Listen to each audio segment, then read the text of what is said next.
People, hope you all are doing well. आज हम लोग बात करेंगे एक बहुत ही इम्पोर्टेंट केस लॉ की, जो कि डाउरी डेथ का केस है। और इस केस का नाम है Satbir Singh versus state of Haryana 2021। क्या नाम है? Satbir Singh versus state of Haryana 2021। इस केस में सतबीर सिंह अक्यूज्ड थे, जैसा कि नाम से पता चल रहा है केस के। और ये केस किन दो लोगों के बीच में है? सतबीर सिंह और उनकी वाइफ के बीच में। यानी कि इस केस में विक्टिम कौन है? उनकी वाइफ है। ठीक है, अब इस केस के फैक्ट्स देख लेते हैं। मैरिज टेक्स प्लेस ऑन 1 जुलाई 1994। सतबीर सिंह और उनकी वाइफ की मैरिज कब हुई थी? ये सारी डेट्स याद रखना ज्यादा जरूरी है। ठीक है, सतबीर सिंह और उनकी वाइफ की मैरिज कब हुई थी? 1 जुलाई 1994 को। ठीक है, ऑन 31 जुलाई 1995, लगभग एक साल बाद, some people informed girls family का मतलब कि सतबीर की वाइफ की फैमिली को कुछ लोगों ने इन्फॉर्म किया that their daughter is ill, कि उनकी डॉटर की तबीयत खराब है, and is admitted to the hospital, और उसको हॉस्पिटल में एडमिट किया गया है। ठीक है, they discovered that the deceased had died of burn injuries caused by cruelty and harassment। जब उनके पेरेंट्स, किसके पेरेंट्स? जब सतबीर के वाइफ के पेरेंट्स और उनका ब्रदर, सतबीर के वाइफ के पेरेंट्स यानी कि उनके फादर मदर और उनका ब्रदर, रियल ब्रदर, जब हॉस्पिटल पहुंचते हैं तो वो लोग देखते हैं कि उनके डॉटर की डेथ हो गई है। डेथ किस वजह से हुई है? जलने की वजह से हुई है डेथ, जो बर्न इंजरीज कैसे कॉज हुई थी? क्रूएलिटी और हैरेसमेंट से। ठीक है, अब यहां ही से शुरू होता है इशू। जो लड़की के जो घर वाले होते हैं, लड़की के जो पेरेंट्स होते हैं, वो केस फाइल करते हैं किसके ऊपर? सतबीर सिंह के ऊपर और उनके भाई के ऊपर। Satbir Singh and his brother के ऊपर लड़की के पेरेंट्स, लड़की के घर वाले केस फाइल करते हैं। ठीक है, फाइल से केस अंडर सेक्शन, कौन सेक्शन के under? Section 304B which is dowry death, और section 306 abetment to suicide. Abetment का मतलब ये होता है, एबेटमेंट पे ऑलरेडी मैंने वीडियो अपलोड कर रखी है कि एबेटमेंट किसे कहते हैं। तो अगर आप लोगों ने नहीं देखी, आप लोग डिटेल में एबेटमेंट को जानना चाहते हो तो आप वो वीडियो देख सकते हैं, ताकि आप लोग को समझ में आ जाए कि एबेटमेंट होता क्या है। यहाँ पर मैं छोटा सा इन्फॉर्मेशन दे देती हूँ आप लोगों को, कि आउटलाइन दे देती हूँ एबेटमेंट का क्या मतलब होता है। एबेटमेंट का मतलब होता है किसी को उकसाना। ठीक है, किसी को उकसाना किसके लिए? सुसाइड करने के लिए, कि वो आत्महत्या कर ले। तो लड़की के घर वाले दो सेक्शन के अंडर केस फाइल करते हैं, 304B डाउरी डेथ के अंदर जो साफ साफ दिख रहा था, और एबेटमेंट टू सुसाइड के यानी कि सेक्शन 306 IPC के अंदर। अब क्या होता है? On July 1997 trial court found Satbir and his brother guilty. 11 जुलाई को ट्रायल कोर्ट ने सतबीर सिंह और उसके ब्रदर को गिल्टी पाया फॉर द ऑफेंस। कौन से ऑफेंस पे? Under section 304B dowry death के लिए और section 306 IPC abetment of suicide के लिए, एंड गेव रिगरस इम्प्रिजनमेंट, और उन्हें इम्प्रिजनमेंट दे दी जाती है। इम्प्रिजनमेंट देखो, सेक्शन 304B में 7 साल की सजा होती है। जब किसी के ऊपर धारा 304B लगती है तो वो होता है 7 साल की सजा मिलती है, और उसको, और जिसके ऊपर 306 लगती है तो उसको मिलता है 5 साल की सजा। तो टोटल मिलाकर के 12 साल की सजा मिली किसको? सतबीर सिंह को और उसके भाई को। ठीक है, फिर इन जुलाई 1998, यानी कि सजा मिलने के, इन दोनों लोगों को सजा मिलने के एक साल बाद, Satbir and his brother files appeal in Punjab and Haryana high court against trial court judgment. एक साल बाद सतबीर और उसका भाई अपील फाइल करते हैं पंजाब और हरियाणा हाई कोर्ट में ट्रायल कोर्ट के जजमेंट के अगेंस्ट। यानी कि उन्हें ऐसा लग रहा था कि वो छूट जाएंगे। ठीक है, कि इस तरह का अपील अगर वो फाइल करेंगे ट्रायल कोर्ट के जजमेंट के अगेंस्ट, उन्होंने अपील फाइल करी उसमें कि वो छूट जाएंगे, उन्हें उनकी जो इम्प्रिजनमेंट है वो कम हो जाएगी या छूट जाएंगे। ठीक है, लेकिन इन जुलाई 2008, अब देखो लगभग 10 साल बाद, 2008 में high court dismissed their appeal. उसके बाद क्या होता है? हाई कोर्ट जो है उनकी अपील वाली जो होती है वो डिसमिस कर देती है। ठीक है, फिर ये लोग अप्रोच करते हैं कहां? सुप्रीम कोर्ट में। एक आखिरी विकल्प इनके पास बचता है सुप्रीम कोर्ट में अपील करने का। सुप्रीम कोर्ट में एक पिटिशन फाइल करते हैं, एक लीव पिटिशन फाइल करते हैं under article 136 of the Indian constitution. क्या?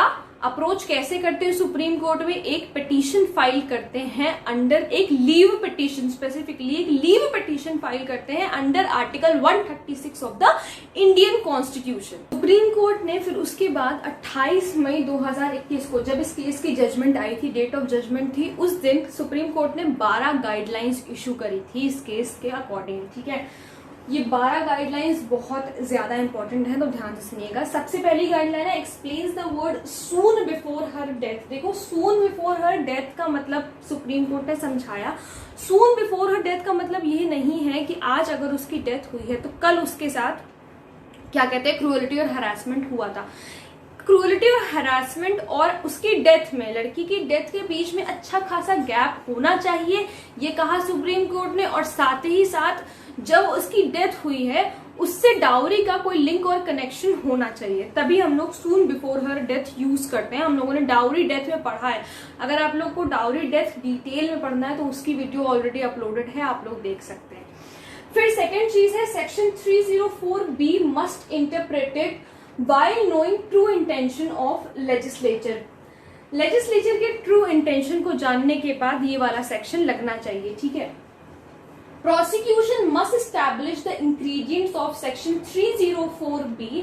प्रोसिक्यूशन को सारे इंग्रेडिएंट्स एस्टैब्लिश करने चाहिए 304B के।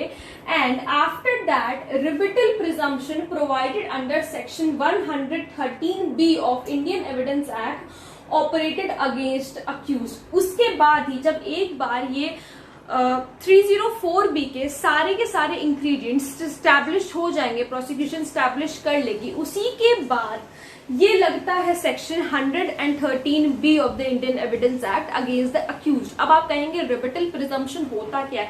रिबिटल प्रिजम्पशन एक ऐसी चीज होती है जो कि कोर्ट, कुछ चीजें ऐसी होती है जो कोर्ट ऑलरेडी मान के चलती है कि यही होगा, अनलेस एंड अनटिल कोई चीज उसको चैलेंज ना करे, कोई व्यक्ति या कोई चीज को उसको चैलेंज ना करे, तब तक कुछ चीजें ऐसी होती हैं जो कोर्ट मान के चलती है कि हाँ ऐसा ही हुआ होगा।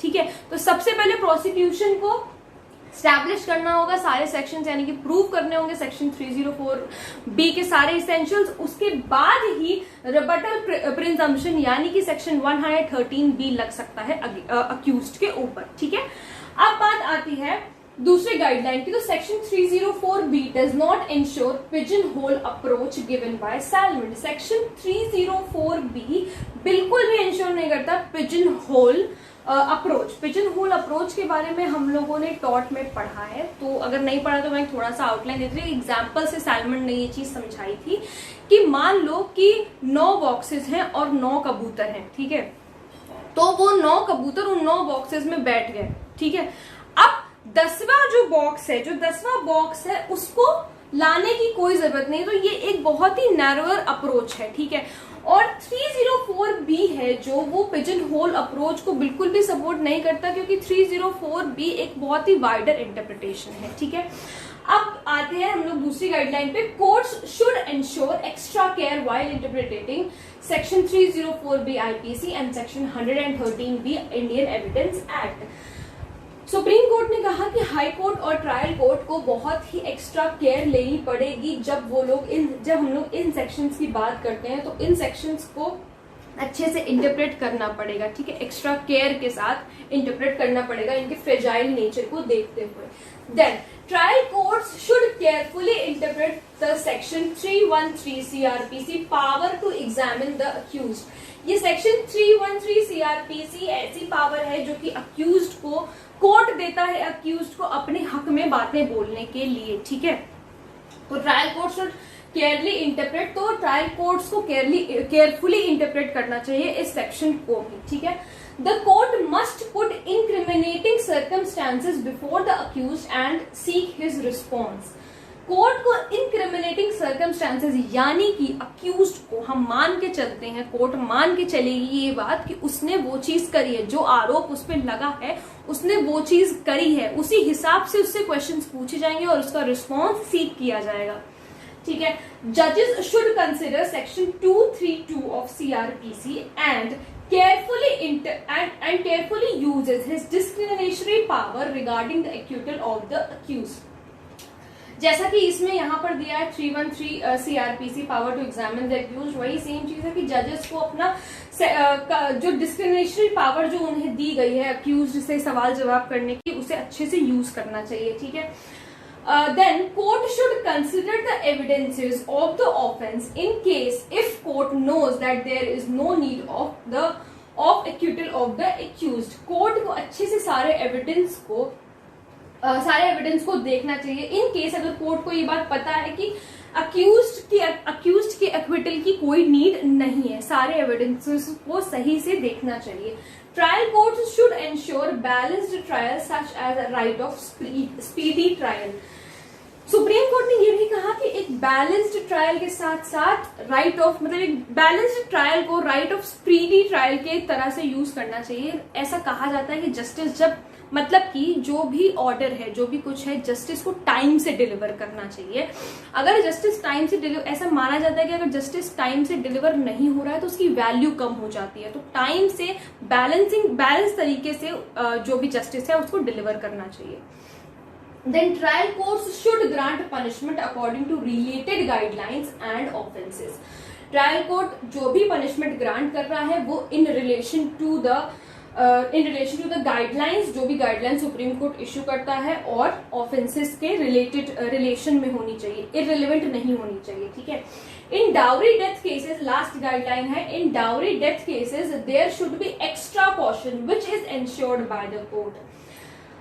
डाउरी डेथ के केसेस में एक्स्ट्रा केयर लेनी पड़ेगी क्योंकि डाउरी डेथ का जो सेक्शन है ये बहुत ही फ्रेजाइल इन नेचर है। तो सुप्रीम कोर्ट ने ये कहा कि सारे ही कोर्ट्स को एक्स्ट्रा कॉशन से इस सेक्शन पे काम करना चाहिए, एक्स्ट्रा केयर लेनी चाहिए, ताकि जैसे ensured by the courts for preventing any grant of punishment to an innocent person.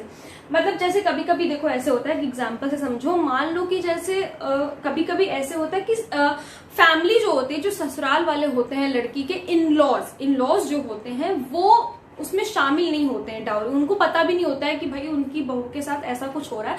कभी कभी सिर्फ ऐसे होता है कि केवल हस्बैंड शामिल होता है, ठीक है, कि हस्बैंड मार रहा है, हस्बैंड पीट रहा है इस वजह से क्योंकि वो दहेज में कम पैसा लेकर के आई है। ये केस भी इसी वजह से बना था क्योंकि सतबीर सिंह को लगता था कि उसकी वाइफ जो है वो कम पैसा दहेज में लेकर के आई है। तो मतलब डाउरी डेथ के केसेस में एक्स्ट्रा कॉशन ले कोर्ट्स, एक्स्ट्रा केयर ले, और साथ ही साथ वो ये भी देखे किसी इनोसेंट को, यानी कि मान लो अगर सिर्फ हस्बैंड इन्वॉल्व है उसमें तो उनके घर वालों को, हस्बैंड के घर वालों को जिन्हें कुछ पता ही नहीं है कि मतलब उनकी बहू के ऊपर ऐसे अत्याचार हुआ, तो उन्हें बीच में ना घसीटे जाए, इनोसेंट पर्सन को कोई भी पनिशमेंट ना दी जाए, ठीक है। सो आई होप आप लोगों को ये समझ में आ गया होगा। एक चीज जो मैं भूल गई अभी, ये बेंच ऑफ जजेस था, ठीक है। तो डेट ऑफ जजमेंट तो आप लोग को पता है 28 मई 2021, ये 12 गाइडलाइंस जिस दिन इश्यू हुई थी वही डेट ऑफ जजमेंट है। और कौन था बेंच पे, तो honourable CGI NV Raman and honourable Justice Aniruddha Bose. Okay, तो this is all for today's video. I hope आप लोगों को ये केस समझ में आ गया होगा। अगर कोई प्रॉब्लम हो तो please let me know in the comment section, और अगर आप लोग किसी टॉपिक पे वीडियो देखना चाहते हैं तो वो भी प्लीज मुझे जरूर बताइएगा। Thank you so much.